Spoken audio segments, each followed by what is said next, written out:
Howdy folks, welcome back to Boondockery. It's been an absolutely gorgeous morning this morning, and I just stopped to have a little bite to eat and to show you this nifty little freeze-dried meal koozie I made. It does an absolutely fantastic job with keeping your meals hot, especially in the winter months. Does an absolutely fantastic job of that, and you can also use it as a cooler. And you know what? Today I'm going to show you how to make your very own. But before we get started with that, I am going to finish my breakfast. In the early 80s, I was first introduced to freeze-dried meals when I was in the Army, in the form of LERP rations. I was reacquainted with them about 10 years ago when I had my first Mountain House meal. Or at least I thought it was my first Mountain House meal. I didn't know it, but Mountain House actually made the freeze-dried meals that we had in our LERP rations when I was in the Army. I absolutely love freeze-dried meals because of their simplicity and the quality of product. There are a huge variety of manufacturers of freeze-dried meals, not to mention the plethora of menus available. No matter your palate or your desire for any particular kind of food, you're sure to find something you'll like with a freeze-dried meal. There's a staggering array of menus, no matter whether or not you're a vegetarian or a die-hard carnivore, there's a menu for you. The only drawbacks I can really think of for freeze-dried meals is they do need to be prepared. They're not ready to eat. And like any hot food in the winter, they can get cold fairly quickly. And that is precisely why I created my own freeze-dried meal koozie.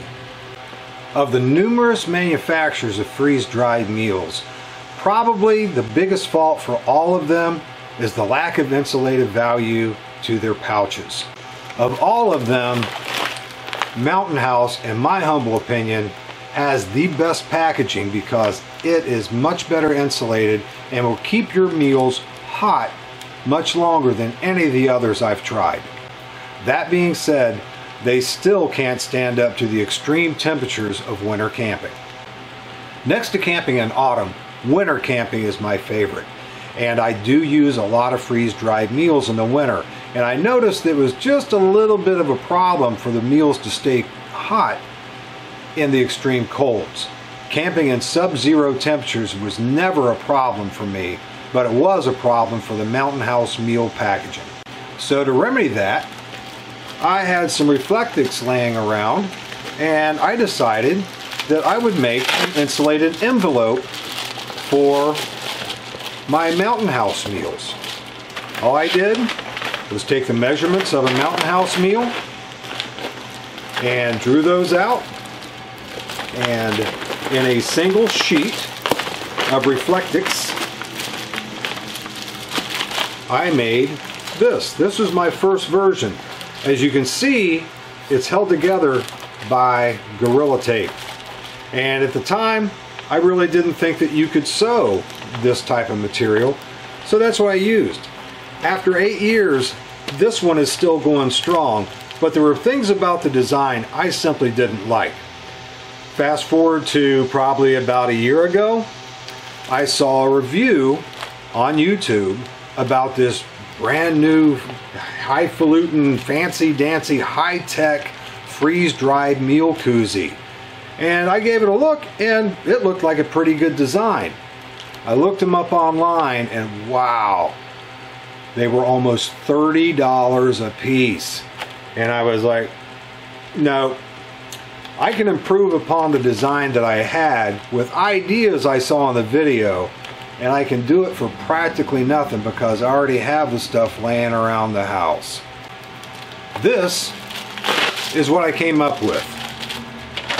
It actually is smaller as far as the amount of Reflectix you need to make this, but it still does the same thing, and it's a lot more durable because I have actually sewn it together. And as the ideas that I saw on the review, I added a few features like webbing spoon keepers. You could also put little mini carabiners on that and put a shoulder strap on it if you wanted to. One of the things I thought was neat was the fact that the Velcro that holds it closed, when repeated on the back, holds it open and creates a nice little handhold for you to eat your meal out of. I added those features that I saw, and it's a much better design. It's more compact. It definitely keeps everything just as warm as my old one did, except it's a little bit better. I'm going to show you what you need for you to make yours. The first thing you're going to need to have is a sheet of poster board. This is a 28-inch by 22-inch sheet of poster board. I like using poster board because it's thicker and it doesn't bend, shift, fold like a regular piece of paper would when you're tracing your pattern onto the Reflectix, which means you need to have Reflectix. You need to have at least a 27-inch by 11-inch piece of Reflectix for the project. Reflectix is basically just bubble wrap that's sandwiched between two pieces of space blanket. Its insulated values are absolutely fantastic. It's super lightweight and it's actually pretty durable for the type of material it's made out of. You will also need to have measuring devices. A yardstick and a regular ruler will do fine. You'll need to have a pencil and an eraser for those mistakes to draw out your pattern, and a Sharpie.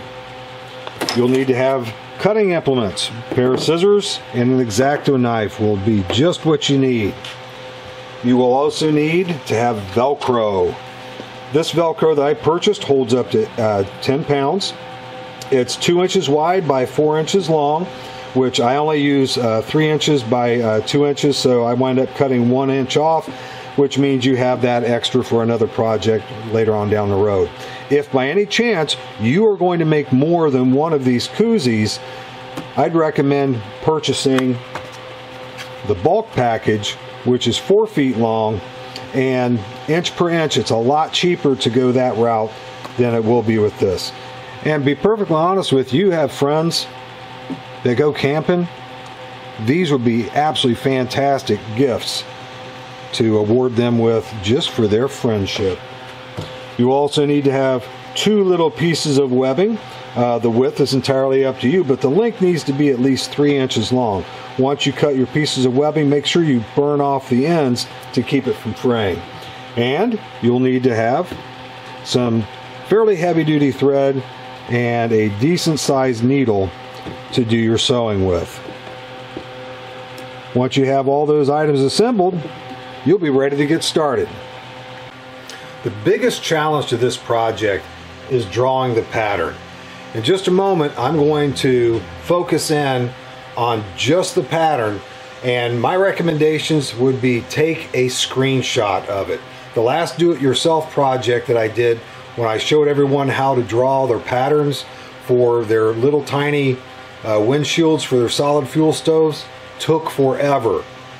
To walk you through drawing this step by step would take me about an hour. So if you are an accomplished do-it-yourselfer, for you to look at this pattern close up, take a screenshot of it, this would be absolutely nothing for you to be able to duplicate.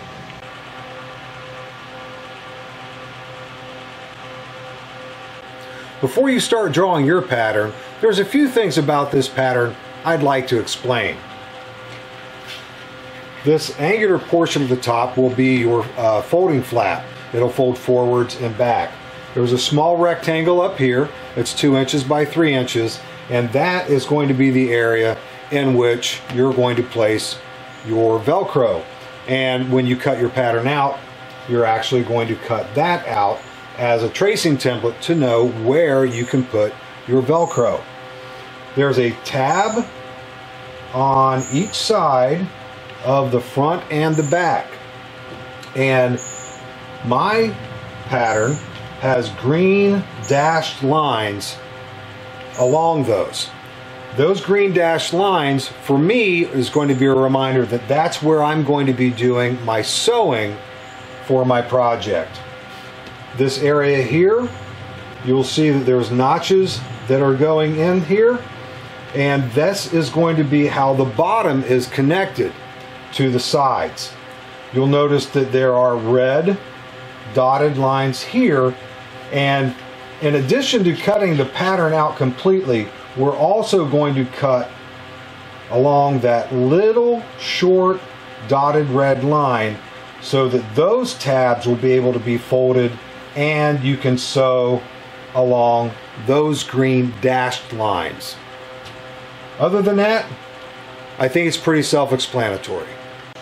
Now when you're ready to draw your pattern, I would recommend using the true angles that are manufactured on the poster board.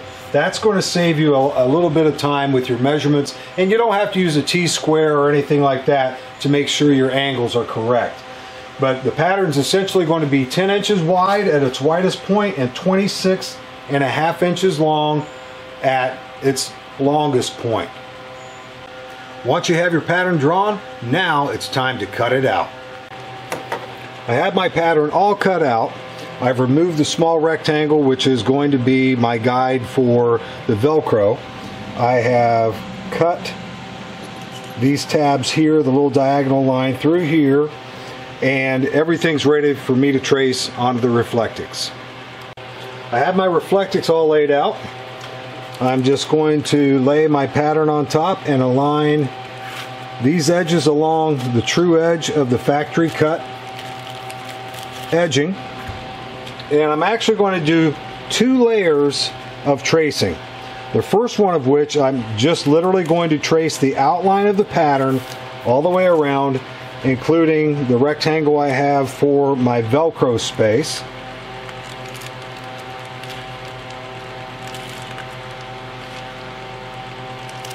Very quick and very straightforward. The poster board remains rigid, so it doesn't roll, fold, or slide when I'm tracing the pattern.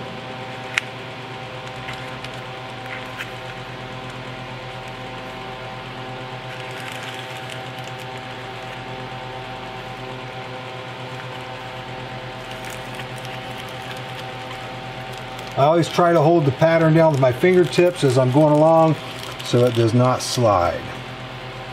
Last thing, rectangle. Everything's traced. Now I'm ready for my next layer. For the next layer, I'm going to turn my pattern upside down, and I'm going to roll back and fold along the dashed lines of where my sewing is actually going to be. I'm going to do that all the way around.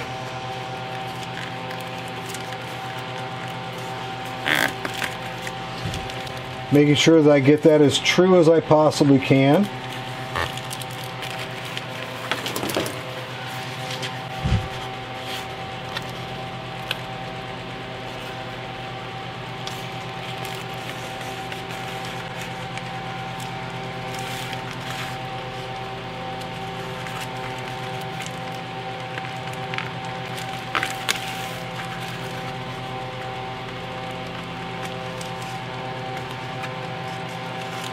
And then I'm going to realign the top portion of the pattern and make sure that that is lined up true. And then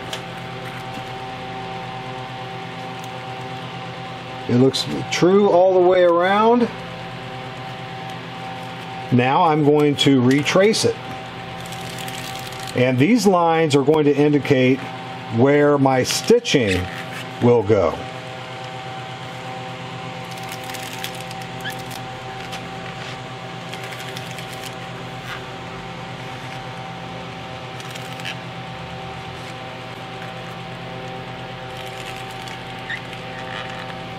Once I have that finished, I'm going to pay attention to these inner spots here to where I had the diagonal lines cut, because those are going to be cut on the Reflectix as well, and I'm simply going to draw a line connecting those corners as a reminder that those will need to be cut. Now what we need to do is to cut the pattern out. I have my Reflectix cut out. I have the rectangle that's going to be my reminder of where the Velcro goes. I have the little diagonals cut in these little sections, which will remind me that that's where we're going to fold and put this together. Everything has been cut. Everything has been marked and labeled. I have my guidelines for my stitching all the way around. Now I'm ready to start sewing. One more thing I need you to do before we get into the sewing portion is you're going to measure down along your sewing line a distance of 1 inch, and you're going to take a line all the way out to the edge. You're going to take your webbing, however wide that is, and line that up there and make another line. We're going to use those as a reminder as we're doing our sewing that once we get there, we're going to stop so we can add our webbing and sew it the rest of the way before we start going down. You'll want to do that all the way around. On the bottom, it will be 1 inch from the bottom, your webbing, and you'll do that all the way around.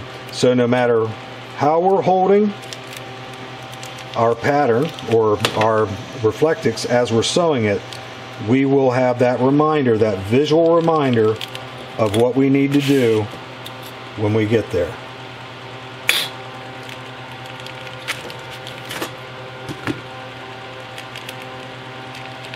Now I believe we're ready to start sewing.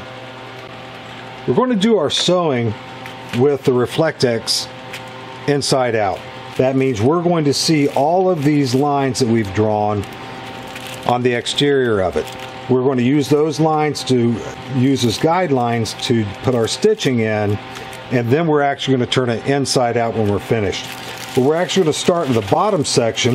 We're just going to fold that around and then fold this section around so that this tab lines up with the longer tab, and it goes halfway through.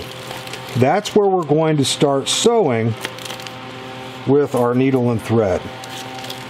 You're simply going to use that guideline and the one on the back to guide your stitches. You go from the back up through that line, and if you don't get that line, just pull it back and try it again. And we're going to do a running stitch all the way through until we've gotten to the end of that little tab. Once we get there, I'm going to show you what to do. Now I've sewn all the way over to the end of the short tab. Now what we're going to do is we're going to pull the other short tab over, and we're going to align the stitching line across the two short tabs, and we're simply going to cross over that and continue our stitching all the way across.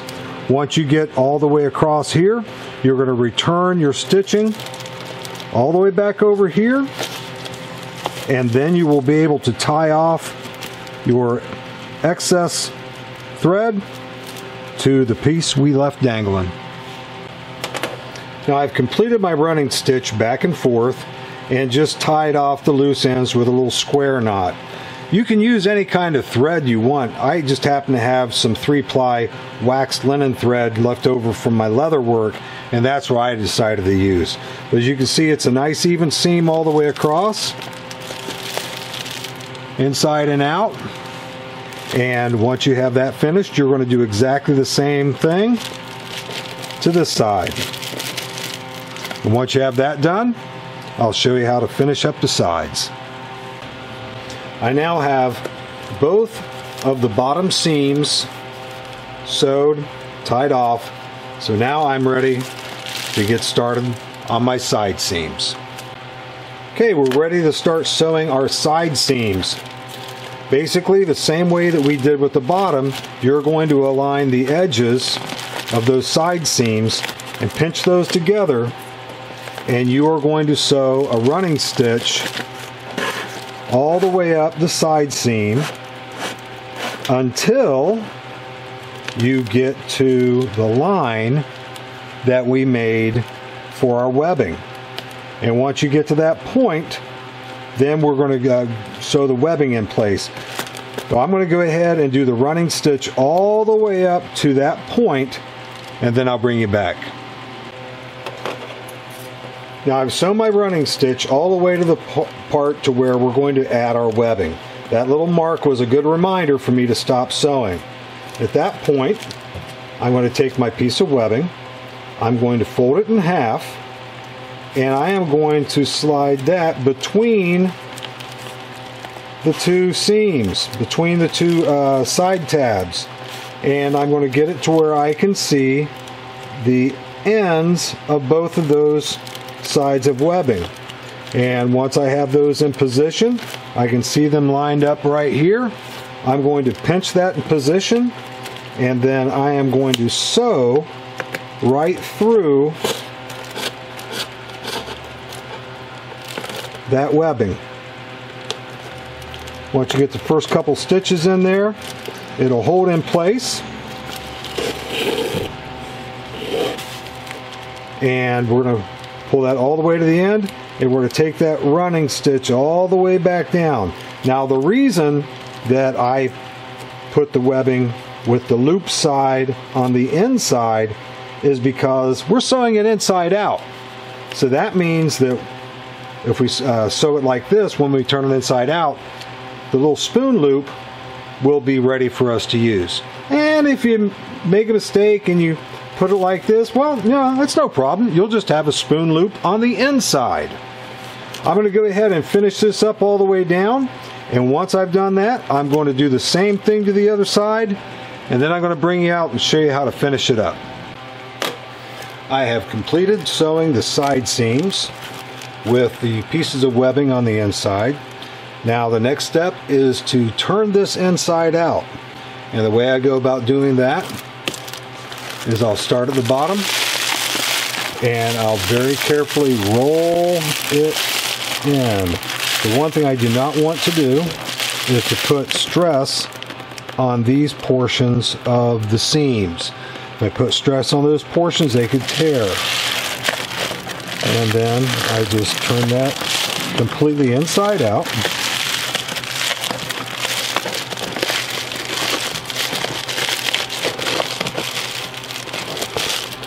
And now I am ready to add the Velcro. Now there are just a couple things that we need to do prior to actually putting the Velcro on. Here you can see that I have the rectangle pre-drawn for the Velcro.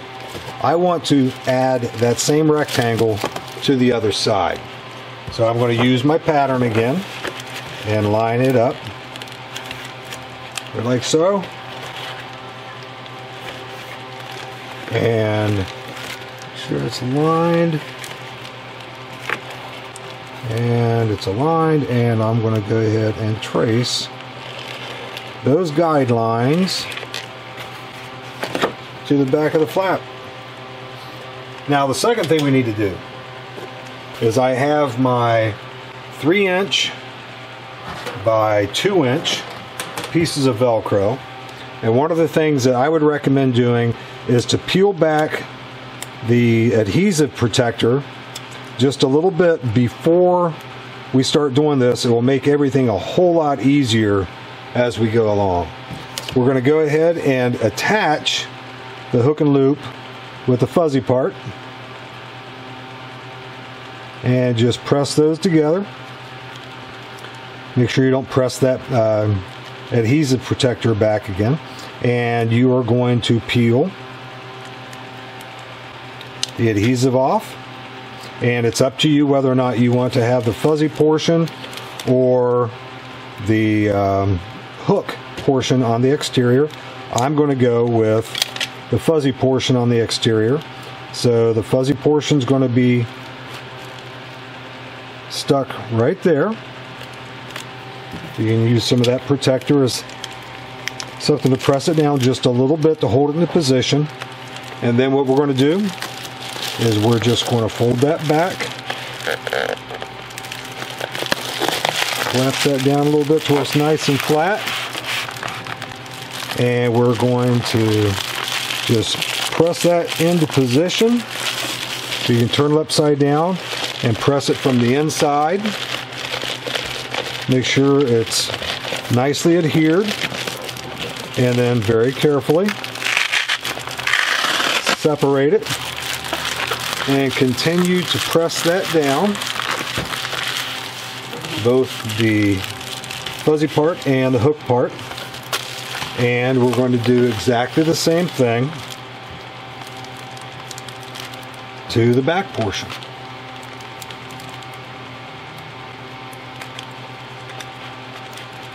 Again, I want to keep the fuzzy portion on the flap, hook portion on the actual body of the koozie. Press that down. Peel that off.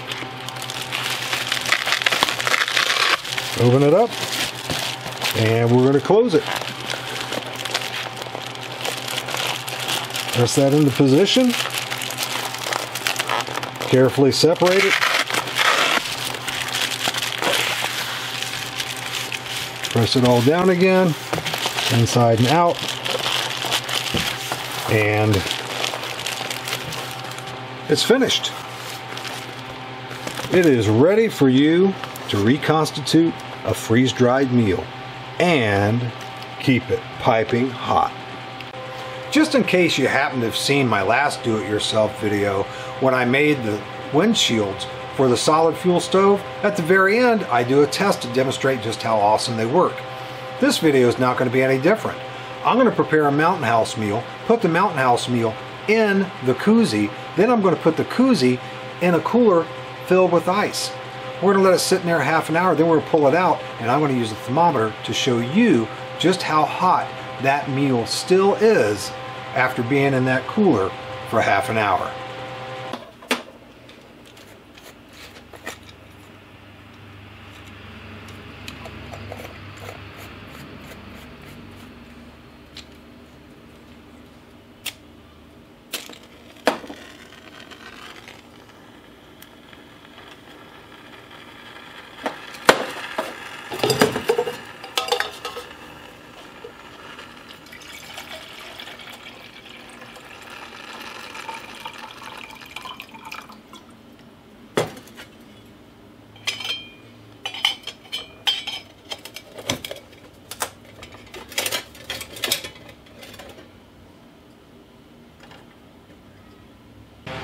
Well, we have come to a full boil, and it's time to prep our meal.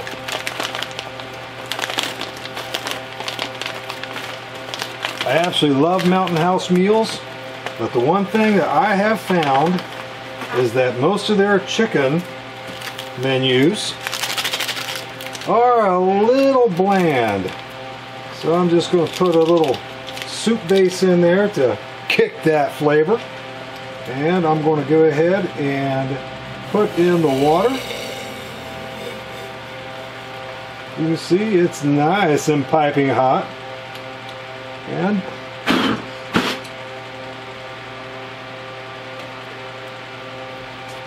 go ahead and stir that up.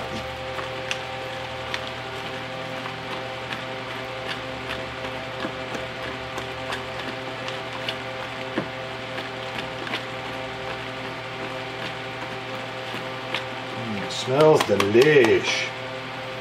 Put this spoon in the little spoon caddy there.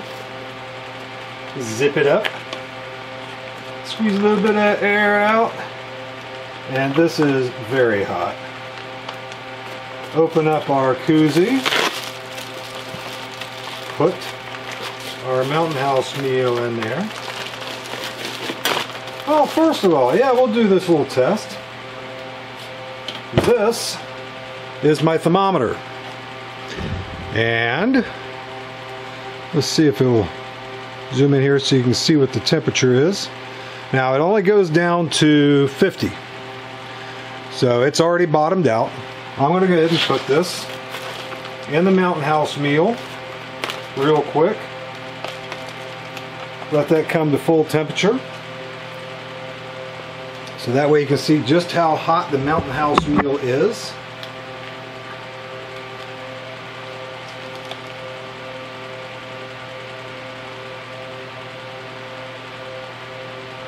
It's still rising.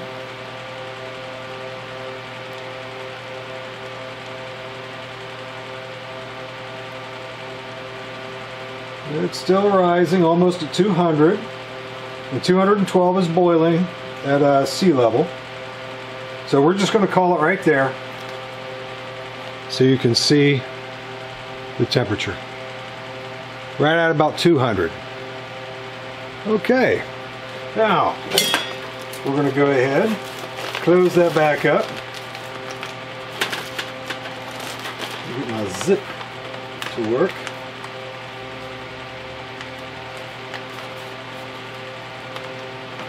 Okay, Ziploc is closed.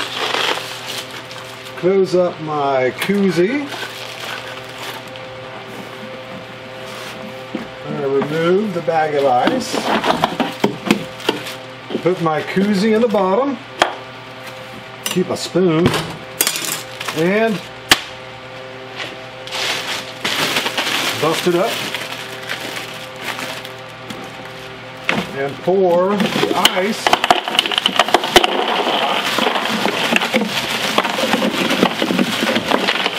of the koozie.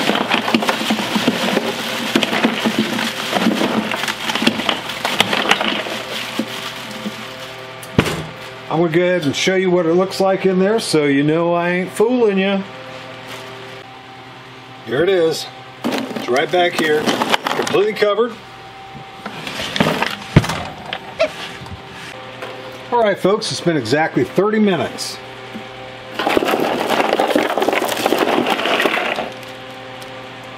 And I will tell you right now, that is cold. Yeah, I have no idea. That's definitely cold on the exterior. Let's see how the meal fared. We'll go ahead and open it up just a little bit, slide our thermometer in.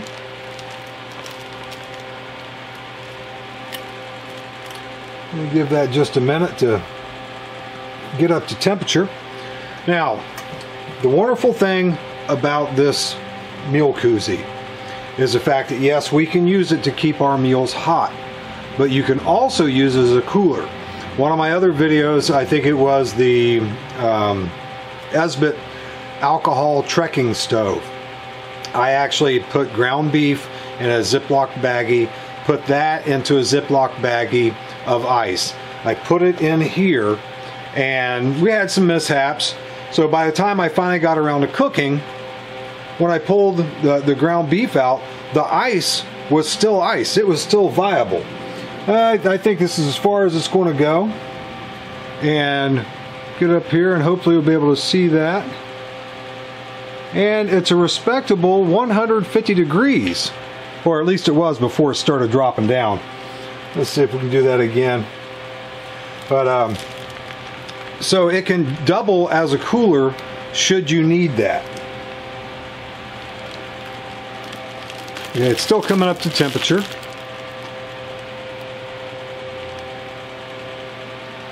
Yeah, move around there. But when I pulled it out the first time, it was 150 degrees. And that's plenty hot enough to be able to have a good hot meal. The interior temperature of this has got to be freezing or below. I've used it at below 0 conditions and it kept the meal nice and hot the entire time I was eating it. So it's not just a matter of an insulator to keep it hot until you can get around to eventually eating it, but it's also a nice insulator while you are eating it for it to be able to keep your food hot even in extreme cold conditions. Well folks, there you have it. Another inexpensive and easy do-it-yourself project to enhance your wild camping experiences. If you like today's episode, go ahead and give me that thumbs up. If you like what's going on the channel, please click subscribe. And if you want to keep up to date on everything I got going on the channel, hit that notifications bell. As always folks, thanks for watching, and I'll see you next time.